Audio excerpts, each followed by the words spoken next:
श्रीपरमात्मने नमः। श्रीभगवानुवाच ऊर्ध्वमूलमधः शाखमश्वत्थं राहुर्यव्रयम् छन्दांसि यस्य पर्णानि यस्तं वेद स वेदवित्। श्रोत्रधश्चोर्ध्वमो प्रसृतास्तस्य शाखा गुणप्रवृद्धा विषयप्रवाला अधश्च मूलान्यनुसन्ततानि कर्मानुबन्धीनि मनुष्यलोके न रूपमस्येह तथोपलभ्यते नान्तो न चादिर्न च सम्प्रतिष्ठा अश्वत्थमेनं सुविरूढमूलम्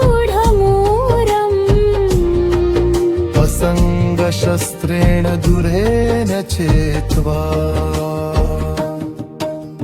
ततपदं तत्परिमार्गितव्यं यस्मिन् गता न निवर्तन्ति भूयः तमेव चाद्यं पुरुषं प्रपद्ये यथप्रवृत्तिः प्रसृता पुरवैः निर्मानमोहाजितसङ्गदोष अध्यात्मनित्यविनिवृत्तकामा अम्भैर्विमुक्ता सुखदुःखसंज्ञैः गच्छन्त्यमूढाः पदं व्ययं तत्।